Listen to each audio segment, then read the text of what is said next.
우리 함께 먼저 하나님의 말씀 마태복음 22장 1절부터 14절에 있는 말씀을 함께 읽도록 하겠습니다. 마태복음 22장 1절부터 14절의 말씀입니다. 제가 먼저 검정 글씨를 읽고 파란 글씨를 여러분들께서 읽어주시면 감사하겠습니다. 예수께서 다시 비유로 대답하여 이르시되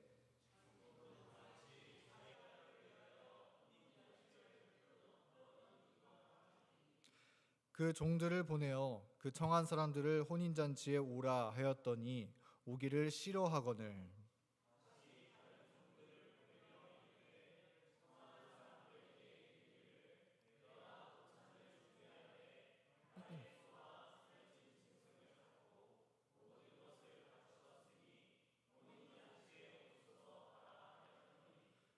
그들이 돌아보지도 않고 한 사람은 자기 밭으로 한 사람은 자기 사업하러 가고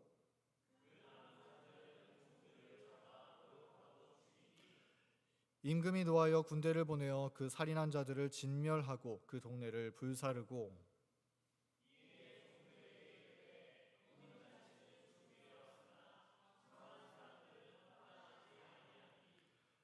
내 거리 길에 가서 사람을 만나는 대로 혼인잔치에 청하여 오라 한데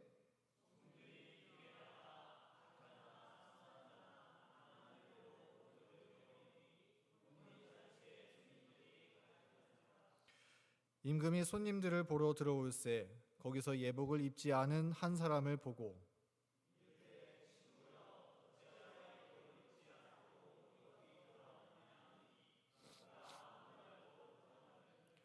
임금이 사환들에게 말하되 그 손발을 묶어 바깥 어두운 데에 내던지라 거기서 슬피 울며 이를 갈게 되리라 하니라. 청함을 받은 자는 많되 택함을 입은 자는 적으니라. 아멘. 여러분 안녕하십니까? 화요일 안식 후 3일 저녁 예배에 오신 모든 분들을 진심으로 환영합니다. 이 화요일 예배를 통해서 함께 하나님을 묵상하고 또 하나님께 우리의 간구를 드릴 때 하나님께서 우리의 기도에 응답해 주시는 그 은혜를 함께 우리 모두 경험하는 귀한 시간 되기를 간절히 바랍니다. 오늘은 꽃게를 그만 놓아두지 않겠니? 라는 제목으로 함께 말씀의 은혜를 나누고자 합니다. 지난주 안식일에 8월 17일 안식일 그리고 18일 일요일 날 저희 상공 소그룹에서 함께 수련회를 떠났습니다. 저희가 떠난 목적지는 이기현 목사님께서 지금 섬기고 계신 동해의 천곡교회라는 곳으로 함께 수련회를 떠나게 되었습니다. 이곳에 함께 상공소그룹이 참여하고 또 우리 상공소그룹의 이제 미래 저희 미래 멤버인 우리 하은 씨 같이 함께 해서 하나님의 말씀을 함께 나누고 또 기도하면서 헌신의 시간들을 저희가 잘 보내고 왔습니다. 우리 이 소그룹을 위해서 함께 격려해 주시고 또 지원해 주신 모든 성도님들 진심으로 감사드립니다.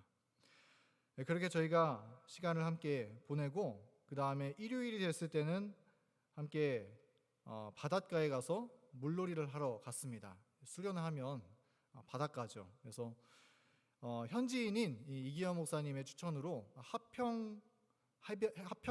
하평해변이라는 곳으로 저희가 가서 함께 물놀이를 하게 되었습니다. 이곳에서 이 파도도 타고 또 꽃게도 잡으면서 참 즐거운 시간들을 보내고 돌아왔는데요. 이때 이 해변에 파도가 얼마나 세던지 제가 앉아있는 사진을 한 청년이 찍어주었는데요. 파도가 굉장히 높지 않습니까? 그래서 제가 멋모르고 이제 바다에 처음에 들어갔다가 파도 한 방을 맞았는데 안경이 날아간 거예요. 지금 제가 안경이 없지 않습니까? 그래서 안경 없이 이렇게 서 있는데 이 파도가 참 셌습니다. 근데 의외로 재밌더라고요. 여러분 이 하평 해변 한번 휴가 갈 때 갈 수 있으면 정말 즐거운 시간을 보내고 올 거라 생각이 듭니다. 근데 여기 이제 저희가 물놀이를 하면서 정말 인상 깊었던 한 장면이 있었는데요. 그것은 무엇이냐면 혹시 이 어린 아이가 누군지 여러분 다 기억하시죠? 이기현 목사님의 첫째 아들 강유리입니다. 이제 강유리가 여기 이제 이기현 목사님의 장모님 그리고 장인어른이 같이 이곳에 오셨어요. 그리고 가족들끼리 이렇게 모인 곳에서 이제 목사님이 바닷가에서 이제 바위를 오르다니면서 꽃게를 한 마리씩 잡는 겁니다. 그래서 저희가 아까 보여드렸던 사진이 다 같이 지금 꽃게를 잡으러 가는 사진이에요. 그래서 이 파도가 센데 이 파도에 때로는 맞고 날아가기도 하면서 열심히 꽃게를 잡아 모았습니다. 그리고 이 잡은 꽃게를 이제 강유리 앞에 저렇게 통에다가 담아서 주었는데요. 강유리가 진짜 얼마나 이 꽃게를 가지고 신나게 놀던지 너무 행복해 하더라고요. 그런 모습을 이제 유심히 지켜보게 되었습니다. 근데 이제 꽃게를 가지고 신나게 놀다가 이제 점심시간이 돼서 이제 아빠가 이만 이제 꽃게를 놓아주고 갈까 이렇게 이야기를 하는 거예요. 근데 강유리가 뭐라고 대답했을까요? 싫다는 거예요. 이 조그만 애가 벌써 자기 의사표현을 할 줄 알게 되었더라고요. 강유리가 싫다고 해서 아빠가 다시 이렇게 얘기했습니다. 강유라, 오늘은 이만 빠이빠이 하고 다음 주에 다시 와서 같이 놀아줄까? 다시 이 꽃게를 다음 주에 만날까? 이렇게 얘기하는 거예요. 강유리 대답이 어땠을까요? 고민도 안 합니다. 싫어! 이렇게 대답을 하는 거예요. 여러분, 이 강유리를 여러분들이 만나서 내 아이를 설득하다시피 설득을 해야 됐다면 여러분 무슨 말로 설득을 하셨겠습니까? 뭐라고 설득을 해야 강유리가 말을 잘 들었을까요? 저도 그 자리에서 뭐라고 얘기해야 될까 유심히 좀 고민을 하게 되었습니다. 그러고 있는 시간에 이기현 목사님께서 강유리한테 이렇게 얘기를 하시더라고요. 잘 들어보세요. 강유라, 꽃게도 바다에 가면 엄마 아빠가 있잖아. 강유리가 이 꽃게를 데려가면 꽃게는 엄마랑 아빠랑 다 헤어지게 되는 거잖아. 강유라 한번 생각해봐. 아빠 엄마랑 떨어지면 강유리 어때요? 기분이 좋지 않죠? 헤어지기 싫죠? 그러니까 그만 이 꽃게를 우리 바다에 놓아주고 올까요? 이렇게 얘기하면서 아이를 설득하는 거예요. 어떻게 설득력이 있습니까? 네, 들을만 하죠. 꽃게 입장에서 한번 생각해 보라고 얘기해 주면서 설득하고 있는 것입니다. 이 얘기를 듣고 강유리가 어떻게 반응했을까요? 고민을 하더라고요. 그리고 결국에 이 바다에 가서 같이 이 꽃게를 같이 데려가서 놓아주게 되었습니다. 이 모습을 보면서 아이를 키우다 보면 아이를 설득하는 일이 참 중요하다는 것을 한번 옆에서 보게 되었는데요. 그런데 사실 이 다른 사람을 설득하는 일은 아이들에게뿐 아니라 우리 어른들과의 관계에서도 굉장히 중요한 요소입니다. 오늘은 이 설득에 대한 주제를 함께 생각을 해보고자 합니다. 한번 이 설득에 대해서 여러모로 책과 또 자료들을 찾아봤었는데요. 설득이라는 것은 어떻게 정의를 내릴 수 있냐면 다른 사람에게 자신의 의견을 제시해서 그의 마음을 바꾸는 것이라고 정의할 수 있다고 합니다. 그리고 더 나아가서 내 생각을 전달하고 영향력을 주는 것이 설득이다라고 이야기를 해요. 그리고 이 설득에 대해서 연구를 해보니까 우리가 하루라는 시간을 살면서 24시간 동안에 평균적으로 몇 번의 설득을 받으면서 살까요? 한번 생각해 보세요. 몇 번의 설득을 받을까요, 우리가? 몇 번의 설득을 당하면서 살까요? 이 통계에 보면은 하루에 약 400번 정도의 설득을 우리가 당하면서 살고 있다. 당한다는 표현이 좀 그런데 설득을 받아주면서 살고 있다는 것입니다. 정말 우리의 대화를 살펴보면 여러 가지의 이야기들이 다 설득의 요소라는 것을 우리가 생각해 볼 수가 있죠. 예를 들어서 우리 점심 먹고 같이 후식으로 아이스크림 먹을까? 이것도 뭐예요? 일종의 설득이죠. 네, 아이스크림 먹을 생각이 없는 사람에게 같이 아이스크림을 먹자고 제안하고 설득하는 것입니다. 이런 것처럼 이 설득은 우리 일상에 굉장히 흔히 녹아있는 요소입니다. 그런데 우리가 다른 사람을 설득하기 위해서 다른 사람의 마음을 설득하기 위해서 우리에게 중요한 것은 무엇일까요? 설득하기 위해서 무엇이 중요하냐면 한 분이 이렇게 얘기했어요. 이성적 논리와 감성적 공감이 있어야 한다라고 이야기를 했습니다. 그러니까 다른 사람을 설득하기 위해서 뭐가 필요한 거예요? 논리적인 설명이 필요하고 그다음에 다른 사람 입장에서 생각해보는 감성적인 공감도 있어야 한다는 것입니다. 그러니까 이 강유리한테 꽃게를 그만 놓아주자고, 꽃게도 엄마 아빠가 있잖아 라고 얘기했던 이 목사님의 얘기가 잘 설득한 얘기였나요? 네, 이 말에 의하면 잘 설득된 얘기였습니다. 논리가 있고 또 공감을 유발하는 그런 설득의 말이었습니다. 우리는 이런 과정 속에서 이 다른 사람의 의견에 설득을 당하기도 하고 또 다른 사람을 설득하기도 하는 그런 이제 상호적인 대화 과정 가운데 우리는 삶을 살아가고 있는 것입니다. 그런데 여러분, 우리가 조금 더 생각을 넓혀서 생각을 해보면 우리가 다른 사람에게 복음을 전하는 일도 어떻게 보면 설득이라고 이야기할 수 있을까요? 그렇습니까? 네, 설득이라고 우리는 이해할 수 있을 것입니다. 성경에는 한 말씀을 우리가 살펴보겠습니다. 사도행전 26장 28절의 말씀인데요. 여기에 이렇게 기록되어 있습니다. 아그리빠가 바울에게 이르되 내가 적은 말로 나를 권하여 그리스도인이 되게 하려는도다, 이렇게 얘기했습니다. 사도 바울이 로마의 총독인 이 아그리빠 왕에게 자신이 어떻게 예수님을 만나게 되었는지, 그리고 이 예수님의 이 부활의 소망이 어떤 것인지를 소개를 해주고 있었습니다. 그러자 이 아그리빠 왕은 뭐라고 했냐면 그 얘기를 다 들으면서 마음에 진한 감동을 받은 거예요. 아, 저게 진짜 복음이겠구나. 이 복음을 믿으면 내가 어떤 그리스도인으로 거듭날 수도 있겠구나 하는 감동을 받게 되었던 것입니다. 그런데 이 아그리빠 왕이 그 감동을 마음 가운데 간직했습니까? 그렇지 못했죠. 그 아그리빠 왕은 그것을 물리치면서 뭐라고 했냐면 내가 적은 말로 나를 권하여 그리스도인이 되게 하려 하는도다, 이렇게 말했다는 것입니다. 그런데 이 말을 우리가 쉬운 말 성경으로 다시 보면은 이런 말이라고 해요. 그대는 이렇게 짧은 시간 동안에 나를 뭐 했다고요? 나를 설득하여 그리스도인이 되게 할 수 있을 것이라고 생각하느냐, 이렇게 얘기했다는 것입니다. 그러니까 우리가 이 말씀을 통해서 알 수 있는 사실은 무엇입니까? 복음 전도하는 일은 사실 뭐라는 거예요? 다른 사람을 설득하는 일이라는 것입니다. 다른 사람을 설득해서 예수 그리스도를 향할 수 있도록 도와주는 일이 이 복음 전도의 과정이다라는 사실을 우리는 이 말씀 가운데서 살펴볼 수 있습니다. 그런데 한번 여러분 생각해 보겠습니다. 우리가 복음을 전해주기 위해서 다른 사람을 설득하는 일이 쉬운 일인가요? 어려운 일인가요? 여러분, 다른 사람들에게 복음을 전해보신 경험 있습니까? 그것이 쉬웠나요? 아니면 쉽지 않았습니까?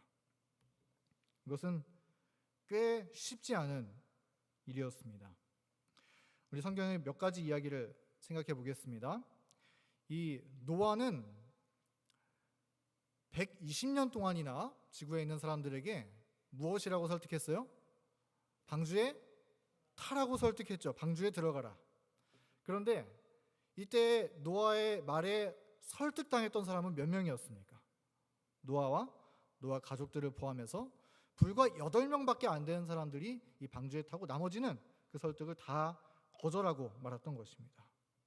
그리고 이 아브라함 시대에 이 아브라함의 조카 롯입니다. 이 롯이 소돔과 고모라, 이 소돔성에 있을 때 롯은 이 두 딸과 또 그들 사위들에게 이 소돔이 이제 유황불에 의해서 멸망을 당할 것이니까 한시라도 빨리 우리 소돔을 떠나야 합니다, 이렇게 설득을 했습니다. 그런데 그 설득에 아무도 소돔을 떠날 마음이 없었던 것이죠. 결국에 이 천사가 딸들의 손을 붙잡아서 이 소돔을 빠져나오지 않았더라면 그들 모두 이 소돔에 내리는 유황불에 인해서 목숨을 잃게 되었을 것입니다. 롯의 설득도 실패했습니다. 그리고 애굽의 바로왕은 어떻습니까? 이스라엘 백성들을 놓아주고 이 가나안으로 나아가는 하나님의 섭리에 협력하라고 하나님께서 모세를 바로왕 앞에 보내셨습니다. 그리고 이 바로왕이 이 모세의 이야기를, 하나님의 말씀을 대언하는 것을 듣지를 않자 심지어 하나님께서 열재앙의 이적을 보이시면서 이 바로왕을 설득하려고 하셨습니다. 그러나 이 바로왕은 그의 마음을 완악하게 함으로 하나님의 뜻을 거절하였던 것입니다. 이처럼 복음 전하는 설득의 과정은 쉽지 않습니다. 왜냐하면 이 죄인들의 심리는 복음을 잘 받아들이려고 하지 않기 때문입니다.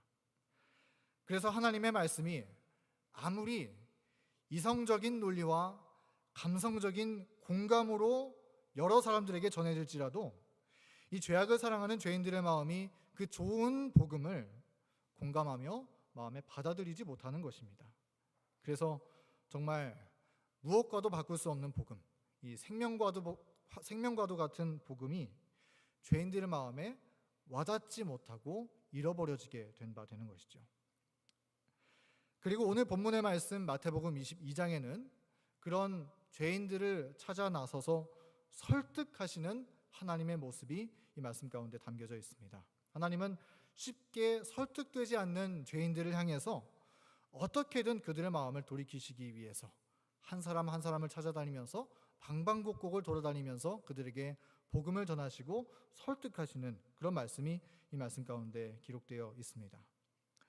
이 마태복음 24장의 예수님은 한 가지의 비유의 말씀을 전해주고 있습니다. 한 왕이 있는데 이 왕이 혼인잔치를 베풀고 사람들에게 종들을 보내서 이 잔치에 오도록 초청하는 것입니다. 그런데 사람들의 반응이 어떻습니까? 그 왕의 초청을 잘 받아들이지 않는 것입니다. 그리고 이 말씀에 보면 사람들은 이 왕의 초청에 여러 번 아주 강하게 거절하는 모습을 우리는 이 말씀 가운데서 살펴볼 수 있습니다. 이 말씀에서 하나님은 이 3번 죄인들을 향해서 그들을 초청하시고 설득하시나 거절하는 장면이 나오게 되는데요. 첫 번째는 이렇게 이 왕이 이야기를 합니다. 종들을 보내어서 혼인잔치에 오라라고 이야기를 했을 때 사람들의 반응은 무엇이었습니까?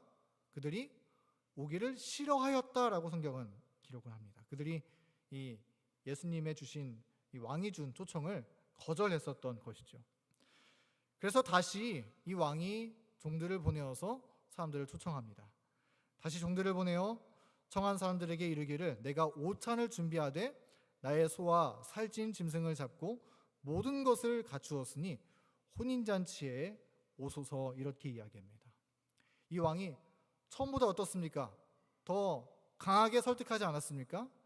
단지 이 잔치에 오라고 초청할 뿐만 아니라 이 잔치에 오면은 정말 맛있는 음식들이 준비되어 있고 또 소와 살찐 짐승을 잡은 그런 훌륭한 식사들이 대접되어 있으니까 이 잔치에 여러분 꼭 오십시오, 간절하게 초청을 하는 것입니다. 그런데 사람들이 어떻게 반응했습니까?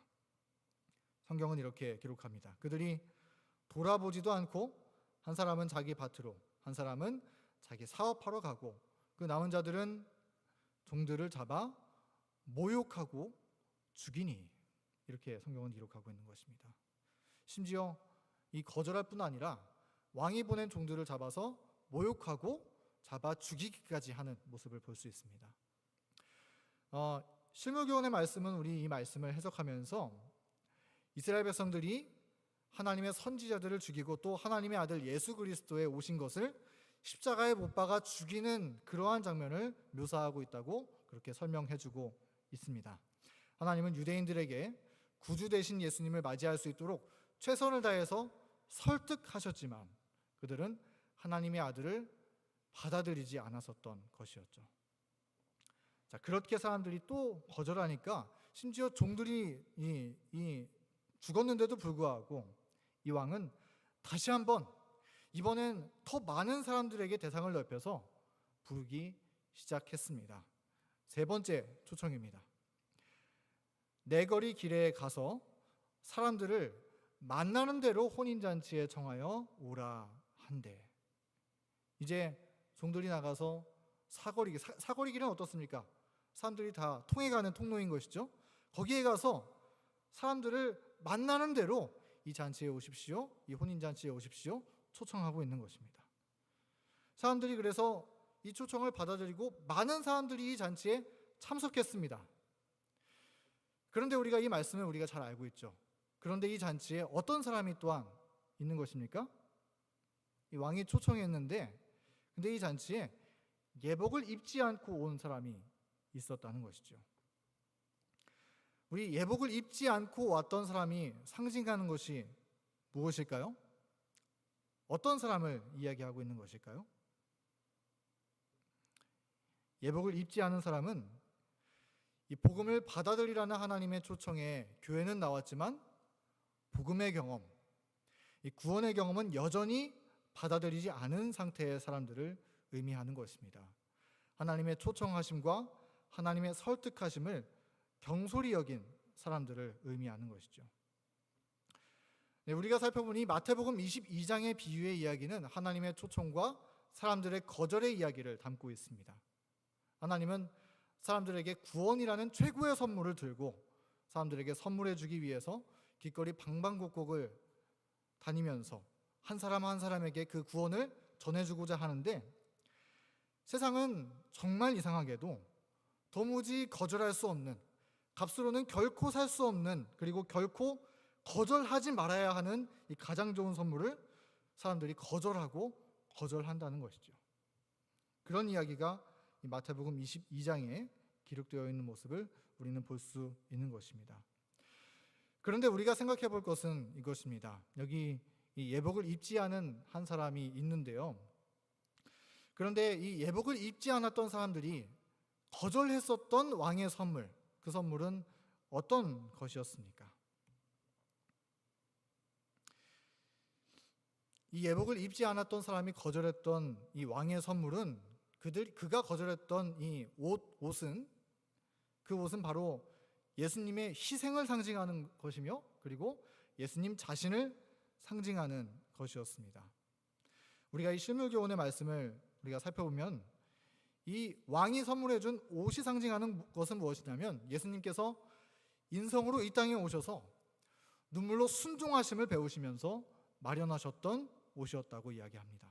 예수님의 희생과 또 예수님께서 기도하셨던 땀방울과 또 주님의 피로 지어진 옷이 바로 이 왕이 선물한 옷이라는 거예요. 그리고 사실 우리 인간들이 입고 있는 옷은 사실 다 더러운 옷에 불과한 것이었죠. 그런데 하나님의 아들께서 우리의 죄를 사해 주시고 하나님의 품성이라는 순종이라는 옷을 우리에게 입혀주시는 것입니다. 그러므로 이 옷은 구원의 옷이며 순종의 옷이며 용서의 옷인 것입니다. 이 옷은 결코 이 세상의 돈으로 값을 치르고 살 수 없는 옷이며 의의 옷이고 생명의 옷인 것이죠. 그리고 예수님은 그런 이 세상에 아무도 줄 수 없는, 예수님만이 줄 수 없는 최고의 선물을 들고 오셔서 이 선물을 받으라고 사람들에게 내어놓고 설득하고 계시더라는 것입니다. 그런데 사람들이 뭘 거절한다는 거예요? 그 생명의 옷, 그 구원의 옷을 거절한다는 것입니다. 여러분, 우리는 예수님의 초청을 받아서 이 하나님께서 세우신 교회에 함께 모였습니다. 하나님의 은혜입니까? 하나님의 은혜입니다. 우리는 하나님의 은혜로 주님의 부르심에 초청을 받아서 이 교회에 함께 모이게 되었습니다. 그리고 이 교회에 모인 우리들을 향하여서 예수님께서 예비해 두신 것이 있는데 그것은 무엇이냐면 예수님의 희생의 옷, 이 구원의 경험의 옷을 우리에게 선물해 주셨다는 것이죠. 여러분, 우리는 예수님께서 주신 그 선물을 받아서 잘 입고 간직하고 있습니까? 아니면 혹 꽃게 놀이하는 것처럼 다른 것에 우리의 마음이 팔려서 우리 주님께서 주신 선물의 가치를 잘 알아보지 못하고 선물을 혹 놓치고 있지는 않습니까? 우리 오늘의 이야기를 통해서 우리의 자신의 신앙은 과연 어떠한가 다시 한번 되돌아볼 필요가 있을 것입니다.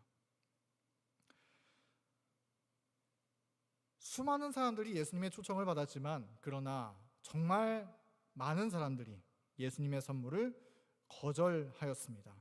그리고 그러한 모습들을 이 예언의 신에 보면 이렇게 쓰여져 있는 것을 볼 수가 있습니다. 하늘의 사자들은, 그러니까 천사들은 하나님의 백성의 무관심을 놀라움으로 바라보았다라고 기록되어 있는 것입니다. 예수님의 희생으로, 예수님의 피값으로 놀라운 생명의 선물이 우리에게 주어졌는데, 그런데 그 선물을 거절하고 무관심해 한다는 거예요. 근데 참 놀라운 것은 어떤 사람이 이것에 무관심해 한다는 것입니까? 하나님의 백성의 무관심을 놀라움으로 바라보았다. 천사들이, 하나님의 백성들이 이 하나님의 구원의 선물을 무관심해하는 모습을 보면서 놀라워한다라고 하는 것입니다. 의아해한다는 거예요. 이 좋은 선물을 왜 사람들이 듣기만 하고 받아들이지 않고 전하지 않아 할까? 그러면서 참 놀라워한다라고 하는 것입니다. 우리가 이런 사람이 되지 말아야겠죠. 예수님께서 주시는 그 구원의 선물, 이 생명의 선물, 주님의 은혜의 선물을 우리가 날마다 잘 입고 있는지 확인하고 그 안에서 기쁨과 즐거움을 누릴 수 있는 저 여러분 되었으면 정말 좋겠습니다. 그런데 사람들이 이 하나님의 이러한 구원의 선물을 거절하는 이유가 무엇일까요? 하나님께서 한 사람 한 사람을 찾아오시면서 설득하시고 이 옷을 받고 이 혼인잔치에 참여하라고 초청하시는 그 설득에 거절하는 이유가 무엇일까요? 아마 이런 이유일 것입니다.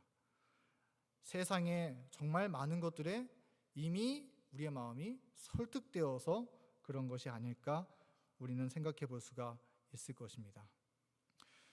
여러분, 우리가 처음 이 말씀을 이야기 나누면서 우리 사람들이 하루를 살면서 평소에 몇 번 정도의 설득을 당한다고 이야기를 하고 있죠? 400번 정도의 설득을 당한다고 이야기를 합니다. 그러면 우리 인간이라는 존재는 설득을 잘 당하는 사람들입니까? 그렇지 않은 사람들입니까? 하루에 400번이면 굉장히 많이 설득을 당하고 받고 있는 것 아닌가요? 우리 사람들은 의외로 쉽게 설득을 당합니다. 그리고 우리의 일상에서도 수많은 것들에 설득을 당하면서 살고 있습니다. 예를 들면 이런 것입니다. 여러분, 이 화면 속에 보이는 모습이 어떤 건지 여러분 잘 아시죠? 혹시 이런 거 여러분 경험해 보셨습니까? 이게 뭐죠? 네, 홈쇼핑입니다. 홈쇼핑을 여러분 틀면 어떻습니까? 그냥 TV 채널을 막 돌리다가 우연히 그냥 마주하게 된 채널에 홈쇼핑의 모습이 보이게 되는 것입니다. 이 홈쇼핑에서 판매하고 있는 물품, 지금 여기에 보이는 거는 지금 마스크팩을 판매를 하고 있는데, 이게 평소에는 어때요? 저랑 별로 상관이 없는 물건이에요. 근데 거기 앉아서 우리가 홈쇼핑을 가만히 앉아서 듣다 보면은 이 쇼호스트라 그러나요? 이 상품에 대해서 설명을 합니다. 이거를 막 바르면서 이거 정말 좋습니다. 여러분, 이렇게 하니까 피부가 광이 나는 것 같아요. 이렇게 막 설명을 하죠. 그 얘기를 가만히 듣다 보면 어때요? 우리 마음이 저거 나한테 필요한 거 아니었나? 저거 사면은 누구한테 선물해 줄 사람 없나? 갑자기 막 생각이 막 돌아가기 시작하죠. 그리고 전화번호를 누르고 결제를 하는 그런 경험을, 혹시 여러분들 여기에 홈쇼핑으로 물건 사보신 분들이 많이 계실 줄 압니다. 어떻게 된 거예요? 홈쇼핑에 설득을 당하게 되는 입장이 되었던 것이죠. 우리는 이처럼 정말 많은 것들에 의해서 설득을 당하면서 살고 있습니다. 정말 많은, 이 세상에 정말 많은 것들이 우리의 마음을 설득하기 위해서 애쓰며 그렇게 존재하고 있습니다. 우리가 사고 싶은 것, 우리가 보고 싶은 것, 우리가 누리고 싶은 것, 우리가 가고 싶은 것, 우리가 하고 싶은 일들, 정말 우리의 마음을 빼앗고자 하는 것들이, 우리의 마음을 설득하는 일들이 수없이 많이 놓여져 있는 게 지금 우리가 살고 있는 세상인 거예요. 심지어 어떻습니까? 요새는 이제 스마트폰으로 보면은 내가 평소에 살려고 했다든지 뭐 검색을 해봤다든지 그랬던 게 어디에 떠 있어요? 그냥 막 뭐 뉴스를 쳐다보더라도 내가 살려고 했던 그 제품이 딱 떠 있지 않습니까? 알고리즘에 의해서 내가 찾던 게 우리 눈앞에 손 위에 놓여져 있는 그런 정말 설득하는 일들이 많은 세상에 우리는 살고 있습니다. 이런 것들이 우리의 마음을 계속 빼앗아 가고 있는 거예요. 그러니까 우리가 지금 뭐의 유혹을 받고 있는 것입니까? 강유리가 이 바닷가에서 꽃게를 가지고 노는 것처럼, 이 꽃게를 떠나기 싫은 것처럼 우리도 지금 이런 꽃게놀이의 유혹을 받고 있더라는 거예요. 여러분, 여러분의 마음을 빼앗아가는 것은 무엇입니까? 예수님의 이 생명의 옷을 냅두고 우리의 마음을 그 반대편으로 빼앗아가고 이끌어가는 것은, 설득해가는 것은 무엇인가요? 각자 우리를 설득하는 것들이 다를 것입니다. 그러나 그런 것들을 우리 이제 내려놓고 우리를 찾아오시는 하나님을 만나고 우리 주님의 정말 셀 수 없는 사랑의 매력에 우리의 마음이 온전히 주님 앞에 설득되고 마음이 빼앗겨지는 그런 경험 속에 살아가는 저와 여러분 되기를 간절히 소원합니다. 여러분, 우리의 마음을 하나님께 드리기 위해서는 어떻게 해야 될까요? 하나님께서 오늘도 그리고 지금도 우리를 설득하기 위해서 우리 옆에 계신데, 그런 예수님의 설득하시는 목소리가 우리의 마음에 자리 잡게 되기 위해서는 우리가 어떻게 해야 할까요? 몇 가지를 말씀드리고 오늘 말씀을 줄이고자 합니다. 첫 번째, 우리는 하나님께 우리의 시간을 드려야 합니다. 이사야 1장 18절의 말씀을 읽어보겠습니다. 여호와께서 말씀하시되 오라 우리가 서로 변론하자.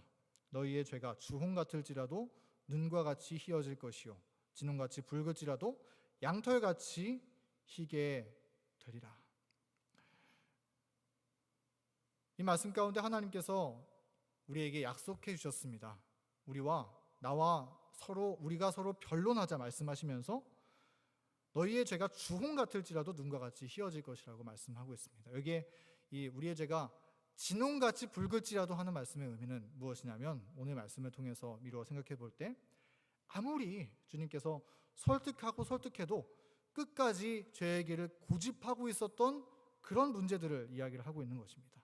그런데 그런 영혼들에게 예수님은 눈과 같이 희어질 것이라고 약속해 주셨는데, 어떤 과정에 의해서 눈과 같이 희어질 수 있는가에 대해서 이 말씀은 뭐라고 하냐면, 오라 우리가 서로 뭐 하자고요? 변론하자고, 대화하자고 하나님은 말씀하고 있는 것입니다. 여러분, 하나님의 말씀에 우리가 설득되기 위해서는 우리는 하나님과 대화하는 시간이 필요한 것입니다. 왜냐하면 이 설득이 되기 위해서는 아까 말씀드렸죠? 이성적인 논리와 또 마음의 공감이 필요한데, 여러분, 그냥 훌쩍 지나가고 우리가 이성적으로 이해할 수 있습니까? 마음에 그렇게 휙 지나가는 일 가지고 공감할 수 있어요? 우리는 하나님 앞에서 시간을 내어드릴 필요가 있는 것입니다. 하나님께 나의 시간을 내어드리고 주님과 대화하면서 하나님의 마음 깊이 받아들이고 주님의 말씀을 이해하며 공감하는 그런 묵상의 시간이 필요한 것입니다. 여러분, 날마다 하나님의 말씀을 펴시고 주님과 깊은 교제의 시간을 나누게 되면서 하나님께 우리의 마음을 내어드리고, 아니 우리의 마음을 주님의 매력에 빼앗기게 되는 그런 구원의 경험을 우리 모두 함께 날마다 누리며 살게 되기를 간절히 바랍니다. 두 번째는 위를 쳐다보라는 것입니다. 여기 골로새서 3장 1절부터 2절의 말씀을 읽어보겠습니다. 그러므로 너희가 그리스도와 함께 다시 살리심을 받았으면 위의 것을 찾으라. 거기는 그리스도께서 하나님 우편에 앉아 계시느니라. 위의 것을 생각하고 땅의 것을 생각하지 말라. 네, 위의 것을 생각하라는 것입니다. 위의 것을 생각하라. 우리 이 세상에 꽃게놀이도 어때요? 우리의 눈길을 빼앗는 것입니다. 이 땅에 자극적이고 즐겁게 보이고 우리의 눈에 아주 자극을 주는 그런 것들 때문에 우리는 우리의 마음을 쉽게 빼앗기고 설득되어 버립니다. 그런데 우리가 보지 않아서 그렇지 하나님께서 주시는 선물도 어때요? 우리의 마음을 설득하기에 충분한 것들이 너무나 많이 있는 것입니다. 우리는 그러므로 하나님께서 주시는 위에서 오는 선물들을 바라보아야 하는 것입니다. 그리고 우리 주님을 바라보아야 합니다. 우리의 모든 도우시는 은혜가 다 위에서부터 옵니다. 우리의 사랑하는 삼위 하나님께서 위에 계십니다. 하늘의 천사들이 우리를 환영하기 위해서 하늘에서 위에서 기다리고 있습니다. 우리의 마음의 소망이 다 위에 있는 것입니다. 그래서 위를 쳐다보면 거기에 우리의 소중한 것들이 다 있습니다. 그런데 자꾸 땅만 보면서 이 땅의 꽃게 같은 것들을만 계속 쳐다보고 만지작거리고 있으면 우리가 그러고 있을 필요가 뭐가 있겠습니까? 우리 믿음의 눈을 들어서 함께 위를 쳐다보고 사는 하늘 백성 되기를 간절히 바랍니다. 그러면 하나님께서 우리의 마음을 하늘로 이끌어 주실 줄 믿습니다. 세 번째는 하나님의 선물의 가치를 생각하라는 것입니다. 고린도전서 2장 9절 말씀입니다. 기록된 바 하나님이 자기를 사랑하는 자들을 위하여 예비하신 모든 것은 눈으로 보지 못하고 귀로 듣지 못하고 사람의 마음으로 생각하지도 못하였다 함과 같으니라.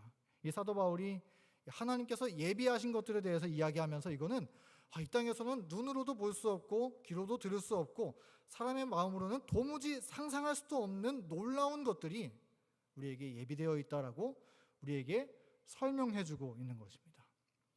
여러분들이 인터넷에서나 물건을 살 때 제일 많이 여러분들의 마음에 확신을 주는 것은 무엇입니까? 열심히 예를 들어서 신발을 산다고 할 때 우리의 마음에 확신을 주는 것은 내가 예뻐서 사는 것도 있지만 거기에 달린 댓글들이 있잖아요. 리뷰들을 볼 수가 있잖아요. 그럼 그 리뷰들을 보면서 이게 정말 좋습니다 하는 이야기들을 우리가 보면서 어때요? 우리도 이걸 사고 싶다 그런 마음이 들기도 하죠. 그러니까 이건 뭐냐면은 사도 바울이 하나님께서 예비하신 위의 것, 하늘에 대해서 뭘 하고 있냐면은 내가 이 하늘을 경험해 보니 정말 상상할 수도 없이 좋은 것입니다. 리뷰를 하고 있는 거예요. 우리는 하나님의 말씀 속에서 이렇게 하나님을 만나고 주님과 동행하고 하늘을 경험해 봤던 사람들이 내어주는 리뷰들을 살펴볼 필요가 있는 것입니다. 성경의 수많은 기록들이 우리에게 그런 말씀들을 전해주고 있습니다. 우리 에녹은 다른 데 볼 필요 없이 300년 동안 하나님과 동행할 만한 가치가 있다는 사실을 우리에게 전해주고 있고요. 또 아브라함은 하나님의 부르심을 따라서 이 부유한 땅 갈대아우르를 떠나서 가나안으로 나아가는 그런 하나님만을 쫓는 믿음을 보였습니다. 그리고 모세는 하나님의 백성과 고난받기를 잠시 이 세상에서 죄악의 낙을 누리는 것보다 더 좋다고 그렇게 이야기를 했습니다. 또 다니엘은 하나님의 선물을 잠시라도 잃어버리고 싶지 않아서 사자굴에 들어가는 그런 어려움까지도 경험하면서도 기도하기를 포기하지 않았었던 것입니다. 성경에 이처럼 수많은 하늘을 경험한 사람들의 리뷰들이 담겨져 있는 것입니다. 여러분, 우리가 물건 살 때도 정말 많은 리뷰를 살펴보고 검증해 보면서 구매를 합니다. 그런데 구원을 위해서 우리가 정말 심사숙고하는 마음으로 이 성경에 있는 수많은 리뷰들을 살펴볼 필요가 있지 않을까요? 영생을 위해서 관심을 가지고 다른 구원받은 영혼들의 이야기를 우리가 살펴볼 필요가 있지 않겠습니까? 여러분, 우리 하나님의 말씀에 있는 이 믿음의 고백들, 또 하나님을 만난 이야기들, 주님과 동행한 이야기들을 함께 묵상하는 가운데 우리의 믿음의 결정이 그 말씀의 힘을 받아서 함께 우리 주님을 마음에 담고 새기도록 그러한 결정을 하게 될 수 있는 저와 여러분 되기를 간절히 소원합니다. 수많은 사람들이 예수님을 거절하지만 주님께서는 오늘도 우리의 마음을 찾아오셔서 우리의 문을 두드려 주십니다. 그런 고마우신 예수님을 이제 마음문을 열고 마음 깊이 받아들일 수 있으면 정말 좋겠습니다. 예수님의 설득을 한번 우리 귀 기울여서 들어볼 수 있으면 정말 좋겠습니다. 근데 우리 예수님의 설득이 얼마나 강하고 매력적인가 하냐면요, 우리 요한계시록 3장 20절 말씀을 다 같이 한번 읽어보겠습니다. 다 같이 읽겠습니다. 시작. 볼지어다 내가 문 밖에 서서 두드리노니 누구든지 내 음성을 듣고 문을 열면 내가 그에게로 들어가 그와 더불어 먹고 그는 나와 더불어 먹으리라. 예수님께서 이 말씀을 보면 우리의 마음을 노크하고 계시는데, 근데 그 노크하시는 예수님께 우리가 한 번 마음을 열면 어떻게 된다는 거예요? 예수님을 향해서 한 번 마음을 열면 그 즉시로 내가 그에게로 들어가서 그와 더불어 먹고 그는 나와 더불어 마시리라. 예수님께서 내 안에 들어오셔서 나와 더불어 식탁을 나누신다는 것입니다. 그러니까 우리가 마음문을 예수님께 연 즉시로 예수님의 선물이 나의 것이 되는 경험을 우리는 할 수 있는 것입니다. 그래서 예수님께서 나와 더불어 함께 식사를 나누는, 함께 해주시는 동행의 선물을 우리는 즉시로 누릴 수 있는 것입니다. 구원의 선물을 우리는 즉시로 그 기쁨을 체험할 수 있게 되는 거예요. 누구든지 내 음성을 듣고 문을 열면 내가 그에게로 들어가 그와 더불어 먹고 그는 나와 더불어 먹으리라. 우리를 설득하시는 예수님을 향해서 우리의 마음을 열어드리는 것, 너무 간단하지 않습니까? 하나님의 진리는 이처럼 간단한 요구만을 우리에게 할 뿐입니다. 여러분, 우리 모두 주님을 향해서 우리의 마음 문을 활짝 열고 주님이 주시는 그 구원의 기쁜 선물들을 함께 경험하며 살아가는 저와 여러분 되기를 간절히 소원합니다. 이제 이 땅에서 가지고 노는 여러 가지의 꽃게놀이들 다 내려놓고 예수님이 주시는 기쁨의 선물들을 헤아리면서 그 안에서 평안을 누리고 구원의 행복을 누리는 저와 여러분 되기를 간절히 바라면서 오늘 말씀을 마치겠습니다. 함께 오늘 기도할 기도 제목을 나누겠습니다.